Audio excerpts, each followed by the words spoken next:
چنانچہ فرماتے ہیں جب نادا فی الظلمات، یونس علیہ السلام نے ظلمتوں میں، اندھیریوں میں ہمیں پکارا، کیا پکارا؟ کہ لا الہ الا انت سبحانک انی کنت من الظالمین، تو فرمایا فنجیناہ من الغم، ہم نے ان کو اس گھٹن سے نجات دے دی۔ یہاں لفظ استعمال کیا قرآن کریم میں غم، گھٹن۔ آپ تصور کریں کہ آدمی مچھلی کے پیٹ میں پڑا ہوا ہے، بظاہر نکلنے کا کوئی راستہ نہیں، اور تاریکی ہے، زندہ ہے انسان، مر بھی جائے نا تو بات ختم ہو جائے، لیکن زندہ ہے۔ اس وقت جو کیفیت ہے اس کو قرآن کریم میں تعبیر فرمایا غم سے، یعنی گھٹن سے۔ غم ایک تو ہم لوگ اردو میں بولتے ہیں نا غم، اس کے معنی ہوتا ہے خوشی کی ضد ہوتی ہے، غم ہو گیا، رنج، رنج کے معنی میں۔ عربی میں غم جو ہے وہ کہا جاتا ہے گھٹن کو، ایسی گھٹن کہ جس میں آدمی سانس تو لے رہا ہے لیکن گھٹ گھٹ کر لے رہا ہے۔ تو فنجیناہ من الغم، ہم نے اس کو گھٹن سے نجات عطا فرمائی۔ ان الفاظ کو سن کر ہم نے ان کو نجات عطا فرمائی۔ یہ تو تھا ہی، آگے ایک پیارا سا جملہ اللہ تعالیٰ نے فرما دیا کہ وَكَذَلِكَ نُنْجِي الْمُؤْمِنِينَ، اور اسی طرح ہم مومنوں کو نجات دیا کریں گے، اسی طرح ہم مومنوں کو نجات دیتے ہیں یہ بھی اور دیتے رہیں گے۔ كَذَلِكَ نُنْجِي الْمُؤْمِنِينَ، اب یہ جملہ بڑا زبردست فرما دیا کہ دیکھو یہ جو ہم نے نجات دی حضرت یونس علیہ السلام کو، یہ صرف ان کے ساتھ مخصوص نہیں ہے۔ اے مومنوں، جب تم یہ دعا مجھ سے مانگو گے، میرے سامنے یہ اقرار کرو گے کہ لا الہ الا انت سبحانک انی کنت من الظالمین، تو ہم سارے مومنوں کو بھی نجات اسی طرح دیں گے۔ تو ہمارے حضرت فرمایا کرتے تھے، اللہ تعالیٰ ان کے درجات بلند فرمائے، یہ جو فرما دیا کہ ہم سارے مومنوں کو اسی طرح نجات دیں گے، تو کیا اس کا مطلب یہ ہے کہ ہر مسلمان مچھلی کے پیٹ میں جائے گا اور مچھلی کے پیٹ میں جا کر اللہ تعالیٰ کو پکارے گا اور پھر اللہ تعالیٰ اس کو مچھلی کے پیٹ سے نکال دیں گے؟ ظاہر ہے کہ یہ تو ایک واقعہ تھا، ہو گیا۔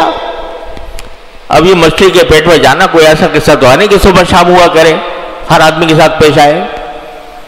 تو یہ جو فرما رہے ہیں، فرمایا کہ جس طرح کی گھٹن میں حضرت یونس علیہ السلام تھے، اس گھٹن کی حالت میں جب مجھے پکاریں گے میرے بندے، مومن ہو کر پکاریں گے، تو ہم ان کو ان کی گھٹن سے نجات دیں گے، جس گھٹن میں وہ موجود ہیں ان سے نجات دیں گے۔ تو ہمارے حضرت فرماتے تھے، ہمارے حضرت فرمایا کرتے تھے، اللہ تعالیٰ ان کے درجات بلند فرمائے، کہ یہ جو فرمایا کہ ظلمات میں، تاریکیوں میں ہمیں پکارا، یہ تاریکیاں ایک تو ظاہری تاریکی ہوتی ہے، ظاہری اندھیرا ہوتا ہے، ایک باطنی اندھیرا ہے۔ کیا؟ گناہوں کا اندھیرا، معصیتوں کا اندھیرا، نافرمانیوں کا اندھیرا، العیاذ باللہ، یہ معصیتوں کا اندھیرا ہے۔ ہم آج جو شکایت کرتے ہیں نا کہ بھئی ہمارا سارا ماحول جو ہے وہ فسق و فجور سے بھرا ہوا ہے، خدا بیزاری سے بھرا ہوا ہے، اس میں ہم کیسے نکلیں اس سے؟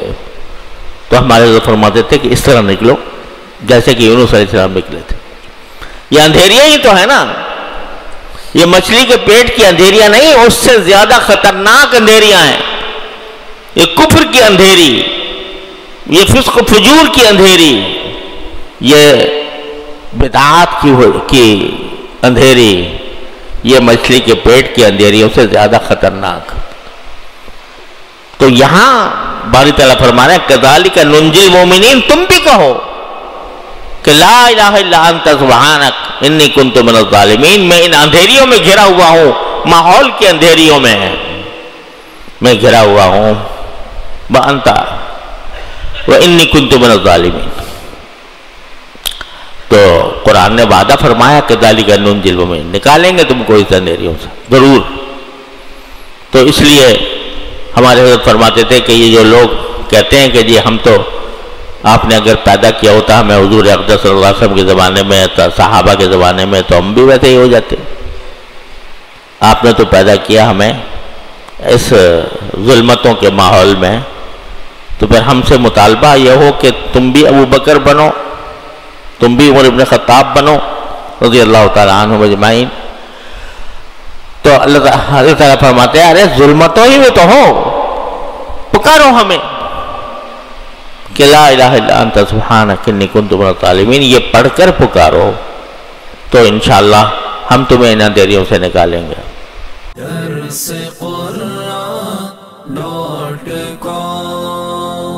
www.darsequran.com